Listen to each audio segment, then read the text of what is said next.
चलन दुबे जी, मैं कह रहा हूं ज्यादा तकलीफ है तो फिर यही अल्ट्रेशन सब लोग मिलके एक बार करा दो कि भाई जो नेता होए, जो 5-10 सभाएं भाषण दे लिया, उसको सुरक्षा दे दी जाए संविधान में कि भाई इसके खिलाफ कोई जांच नहीं होगी, हजारों करोड़ डकार जाए, कोई फर्क नहीं। ऐसा कर दें क्या? हर आदमी को तकलीफ है, बोले जी हमारे आदमी को क्यों पकड़ा? अरे क्यों नहीं पकड़े भाई? आपका कोई धंधा नहीं, कोई बिजनेस नहीं, कोई खेती नहीं, कोई बात नहीं, आपका कागज में लिखा है पेशा समाज सेवा और हजारों करोड़ रुपए के आदमी है आप, क्यों नहीं पकड़ा जाएगा? दुबे जी। जी अमिताभ जी, बिल्कुल आपने सही फरमाया। और अगर जो एजेंसियों की बात आ रही है कि वो निष्पक्ष होकर काम नहीं कर रही हैं, तो जिस तरह कर्नाटक का प्रसंग हम सबके सामने आता है वो नहीं आता। देखिए, एजेंसी के पास जो इनपुट आता है, किसी भी तरह की शिकायत आती है, शिकायत आने के बाद जो है तब ईडी जो है उस पर इनिशिएट करती है, और इनिशिएट करने के बाद जो है जिसका भी इन्वेस्टिगेशन करना है वो होगा। अभी हमारे मित्र जो है एक आंकड़ा देने का प्रयास कर रहे थे, और ये राज्यसभा के अंदर जो है मिनिस्ट्री ऑफ फाइनेंस जो स्टेट है उन्होंने वो रखा भी है कि 2004 से लेके और 2014 के बीच में 10 वर्ष में जो इन्वेस्टिगेशन होती है ईडी के द्वारा वो सिर्फ 112 रेड होती है, और जबकि 8 साल में 2014 से लेके और 22 के बीच में जो 8 साल में जो 3010 रेड होती है। तो कहीं ना कहीं नंबर ऑफ रेड्स अगर बढ़ा रहे हैं, ऐसा तो है नहीं कि रामराज करप्शन है, तो अगर रेट्स बढ़ रही है इसका मतलब यह है कि एजेंसी को काम करने के लिए प्रवोक किया जा रहा है कि आप जो है इन्वेस्टिगेशन करिए, आप जो है शिकायतों पर जो है इन्वेस्टिगेशन करिए। और उसमें सबसे बड़े एक और जो भी बात मैं बड़ा आश्चर्यचकित था कि जब आपका फाइनेंशियल जो है क्राइम होता है, 10 साल में एक भी कन्विक्शन नहीं है, कन्विक्शन रेट जो है 0 है, और इधर 8 साल के अंदर 23 कन्विक्शन है। इसका मतलब क्या है? कन्विक्शन हो रही है ना। और उस समय जो है जो क्राइम का जो साइज था, मतलब जिसको लेके जो 5000 कुछ करोड़ का था, और अभी जो 99,000 कुछ करोड़ का जो 8 साल में जो, और उसमें 888 चार्जशीट भी किया गया। तो अगर एजेंसियां काम कर रही हैं, लगातार काम कर रही हैं, उनके इनपुट्स आ रहे हैं, इनपुट्स आने के बाद जो है उनकी जो रिजल्ट आ रहा है, तो इसको तो वेलकम करना चाहिए। अब ऐसा भी नहीं है कि हर पार्टी में सब लोग बेईमान है, ऐसा भी नहीं है, ये भी मैं मानता हूं। तो मैं तो ये कहता हूं कि जितनी भी पार्टियों का जो शीर्ष नेतृत्व है, अगर वो उनको लगता है कि हमारे दल में हमें शुचिता स्थापित करनी है, हमारे दल में हमें जो है दूसरों के लिए एक कहते हैं ना एक उदाहरण पेश करना है, तो आपको तो इसका वेलकम करना है। जी अच्छा, एक बात बताइए मोहम्मद तकी, ठीक है शलीन भाई आगे बात, मोहम्मद तकी एक बात बताइए, पूरा पंजाब नशे में डुबा दिया अकालियों ने, अमरिंदर ने, भ्रष्टाचार की गंगा बहा दी है, मूल थीम ये थी आपकी, ठीक है। बीजेपी को वहां ज्यादा गाली इसलिए नहीं थी क्योंकि बीजेपी के वहां कोई प्रेजेंस नहीं थी बड़ी, ठीक। जब से मान साहब आए वहां, सुखबीर के घर पे छापा पड़ा होता, सुखबीर को उठा के जेल में भेजा गया होता, समझ में आती, कैप्टन को जेल भेजा होता, बात समझ में आती, वो नहीं उनके चिंटू पिंटू गिरफ्तार किए होते, बात समझ में आती नहीं। तकी साहब जी, कुछ सुलह हो गई क्या? पार्टी ने नहीं, सुलह हो गई क्या अकाली से, जिनको आप लोग भ्रष्ट बताते थे? क्योंकि एक समस्या है आपके साथ, आपने अभी आज दो बाइट केजरीवाल जी की चल रही हैं, मंच की, घर की नहीं, मंच की। एक में वो कह रहे कि कपिल सिब्बल बहुत भ्रष्ट आदमी है, दूसरे में कह रहे कपिल सिब्बल साहब की ये जो पहल है ये बहुत अच्छी है, हम इसके साथ खड़े हैं। तो मेरा प्रश्न वही पर टिकाइए, हमको अखबार ना दिखाइए, मेरा प्रश्न वही है, सुखबीर सिंह बादल, कैप्टन अमरिंदर सिंह, इनके कोठियों पर छापे क्यों नहीं पड़े? आप कहते थे चुनाव में कि ये दोनों भ्रष्ट हैं, दोनों ने पंजाब को बर्बाद कर दिया। पंजाब को बर्बाद करने वाले जेल क्यों नहीं गए? देखिए, भगवंत मान ने पार्टी, भगवंत मान ने सरकार में आती बहुत सख्त कार्रवाई की है, कानून व्यवस्था बहुत पहले दुरुस्त हो गई है। कहां कर रहे कार्रवाई? जहां नशे माफिया था सबको अंदर कर दिया गया, ज्यादातर लोग नशा माफिया में कम हो गया, बस माफिया भी कम हो गया है, और पहले से हालात भगवंत मान ने बहुत अच्छे कर दिए। नहीं, मैंने जिनके नाम लिया इन लोगों को बंद नहीं किया, कुछ लोगों को खिलाफ कार्रवाई अभी तक नहीं की गई है। आप हिडनबर्ग के सवालों का जवाब नहीं देना चाहते, इसकी शोर को जो आवाज उठ रही थी उसको दबाना चाहते, इसलिए आप इस तरह की बात नहीं करते। अभी आप फोटो की बात कर रहे थे, कुछ लोगों के चेहरे बदल गए, मैं एक चेहरा दिखाना चाहता हूं, जरा देखिए, ये भी तो बदल गया है, ये कैसा चेहरा था?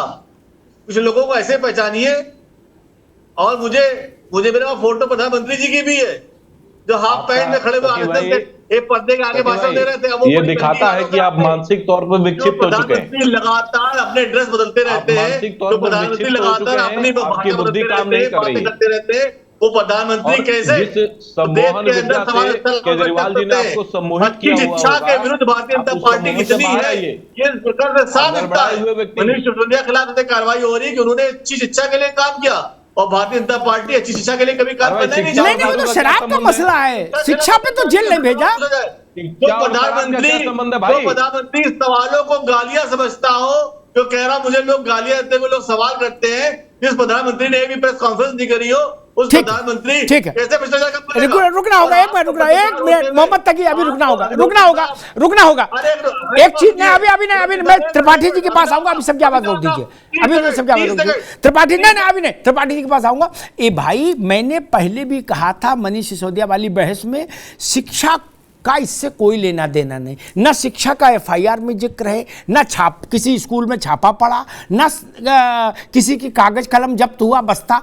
स्कूल का शिक्षा का इससे कोई लेने देना नहीं। ये शराब का मामला है, यहां से लेके दक्षिण तक, शराब lobby, this lobby, that lobby, उसका स्कूल के बच्चों से क्या लेने देना? आप लोग और गड़बड़ फैलाए, बच्चों से झूठी सच्ची लिखवा रहे हो अंकल अंकल करके, ये क्या ड्रामा है? पहली दूसरी क्लास के बच्चों को पता कौन है शिक्षा मंत्री? यार गजब करते हो, ऐसा काम तो करो जिसमें समझ आए। बताओ, पहली दूसरी क्लास का बच्चा जानता है शिक्षा मंत्री कौन है? अम्मा बाप को पहचान ले उतना ही बहुत है, आप उनके नाम से चिट्ठी लिखवा रहे हो, क्या कर रहे हो यार? ये ठीक नहीं भाई ना।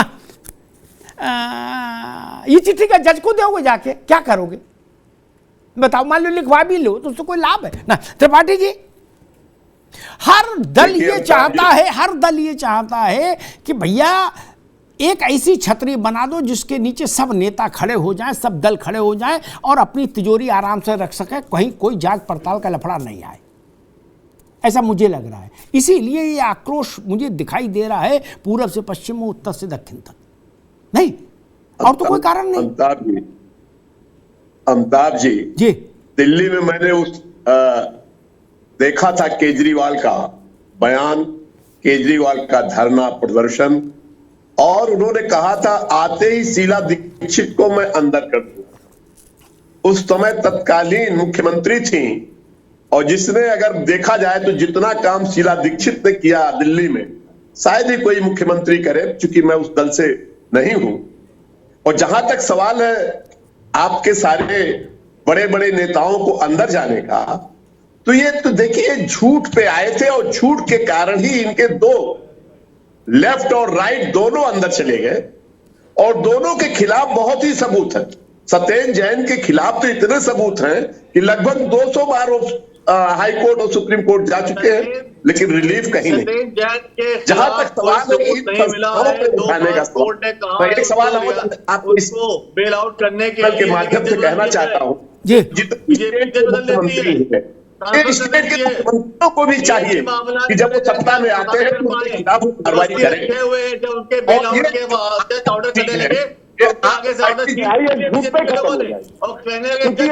जनता को धोखा देते आई है, और जनता से इन्होंने कहा था सही निर्णय लेंगे, लेकिन सारे भ्रष्टाचार उनके खुल गए। आप बेनकाब हो चुका है। आम पार्टी जो है, आप पार्टी जो है पार्टी कोई भी आए, एक आती रहे जाती रहे, इसलिए उसमें आज केजरीवाल को देखिए कानून कानून को अपना काम करने दीजिए। शिक्षा मंत्री थे, और वो आबकारी का मामला है, आबकारी के। ठीक, अच्छा एक बार रुकिए, एक बड़ा सवाल, दोनों लोग रुकिए, एक बड़ा सवाल मैं संतोष पाठक से पूछूंगा, यानी भारतीय जनता पार्टी से बड़ा, त्रिपाठी जी रुकिए, ये बड़ा सवाल है। ठीक है त्रिपाठी जी रुकिए, बड़ा सवाल है भाई। पाठक जी, ये सवाल किसी बहस में अभी तक नहीं आया होगा, लेकिन मैं पूछूंगा जरूर। पाठक जी, हालांकि मुझे इस बात की भी पूरी उम्मीद है अभी तक के लक्षण देख के कि कोई मुख्यमंत्री ऐसा करेगा नहीं, क्या ये भी मुझे पूरा उम्मीद है, लेकिन फिर भी मैं प्रश्न पूछ रहा हूं, जिन जिन के मुख्यमंत्री हैं दलों के, वो लोग मेरी बात और गौर से सुने। खासतौर पर हमारे मित्र तकी साहब हैं, त्रिपाठी जी हैं, इनके पास मुख्यमंत्री हैं, बाकी लोगों के पास भी हैं। अगर राज्यों में ममता जी, भगवंत मान साहब, नीतीश बाबू, नवीन पटनायक, स्टालिन, ये जो चीफ मिनिस्टर्स हैं, देश में जैसा प्रधानमंत्री वैसा राज्य में मुख्यमंत्री, ठीक, राष्ट्र में जैसा राष्ट्रपति तैसा राजभवन में राज्यपाल, ठीक, उतने ही अधिकार, उतना ही जलवा फरोश, संविधान ने उतने मजबूत बनाया मुख्यमंत्री भी, ठीक, जैसी लोकसभा वैसी विधानसभा। इसलिए ये झूठ सच तो कुछ नहीं चल सकता कि हमारी चल नहीं रही हो, हमको तो डांट के भगा देते, ऐसा कुछ नहीं। झूठ बोल रहे हैं, फर्जी हैं, दुष्टता कर रहे हो, ठीक। अगर ये सारे मुख्यमंत्री अपने अपने राज्यों में एक ड्राइव चलाएं कि भाई भाजपा के ही लोग, हम कह रहे हैं केवल भाजपा ही को ढूंढें, अपनों को छोड़ो, कि भाजपा जब भी सरकार में रही उसके लोगों ने घपला घोटाला तो नहीं किया, तो आपको कोई आपत्ति तो नहीं होनी चाहिए। दूर दूर तक नहीं, दूर दूर तक नहीं, कभी भी नहीं। हाँ, तो आह्वान करिए कि भाई जितने मुख्यमंत्री चिट्ठी साइन कर रहे हैं मोदी जी को कि हमारे खिलाफ जांच रोको, वो लोग भाजपा अपने राज्यों में भाजपा के खिलाफ जांच कराए ना, करा ले। किसी को कहां समस्या है इसमें? बिहारी में भी नीतीश कुमार जी हम लोगों को जांच करा दे, अभी करा ले। स्टेट गवर्नमेंट का जांच कराएंगे, सीआईडी कितने निकालेंगे, कितना पीबीआई करेंगे, एनआईए करेगी। अमिताभ जी मैं एक छोटी सी बात आपको बताता हूं, थोड़ा तकी जी। जी आप बोलिए, आप बोलिए भैया, अलग से बोलने की आवश्यकता नहीं। जी पाठक जी बोलिए, अभी केवल जी अमिताभ जी, अभी से लगभग 2 साल पहले मैं एक इनकम टैक्स के अधिकारी को मिला, मेरे यूनिवर्सिटी के सीनियर थे, तो मैं उनको ऐसे ही कर्टसी में मिलने गया था। वहां उनके एक जूनियर अधिकारी थे, उन्होंने मुझसे पूछा कि आपको लगता हो ऐसे कोई भी व्यक्ति जिनके पास बिहार में आय से ज्यादा संपत्ति है और वो किसी भी प्रकार का काम करते हो, जरूरी नहीं कि सरकार में विधायक हो, जरूरी नहीं कि बिहार सरकार में ब्यूरोक्रेसी में हो, किसी भी प्रकार का काम करते हो, और अगर आपको लगता है तो आप उनका नाम पता हम लोगों को दीजिए, हम लोग उनके खिलाफ कार्रवाई करने के लिए लिस्ट बना रहे, सूची बना रहे। ये बात मैं इसलिए यहां पर ओपन कर रहा हूं क्योंकि ये डिबेट बहुत महत्वपूर्ण है। दूसरे चैनल का शायद डिबेट होता तो इतने ओपन से मैं इस बात को नहीं रखता। उन्होंने मुझसे पूछा था और मैंने उनको कहा कि अभी मेरे पास वैसी कोई बहुत इनपुट नहीं है, तो मैं उनको बहुत नाम नहीं बता सका, लेकिन यह वास्तविकता थी कि आज से 4 साल 5 साल पहले नरेंद्र मोदी जी ने इनकम टैक्स डिपार्टमेंट को यह बात कही थी, सरकार ने अपनी बात कही थी कि अलग अलग राज्यों में अलग अलग प्रकार के लोगों की आप लोग सूची तैयार करें, जिनके खिलाफ भी भ्रष्टाचार के मामले चलाए जा सकते हैं, उनके खिलाफ कड़ी से कड़ी कार्रवाई हम लोग करेंगे। आज ये जो पूरा मसला आपके सामने आ रहा है ना अमिताभ जी, ये उसी ड्राइव का हिस्सा है। जैसे जनधन खाता खोला गया, उसके बाद डीबीटी हम लोगों ने लॉन्च किया कि जनधन खाते के हिसाब से सबके खाते खुल जाएं, उसके बाद सभी को डायरेक्टली उनके अकाउंट में पैसा भेज देंगे। तो ये जो आज कार्रवाई हो रही है, इनका डीबीटी का खाता, जनधन खाता पहले खोला गया और उसके हिसाब से आज डीबीटी के माध्यम से सीबीआई, ईडी और मसला, ठीक, आगे बात, आगे सबकी बात आगे।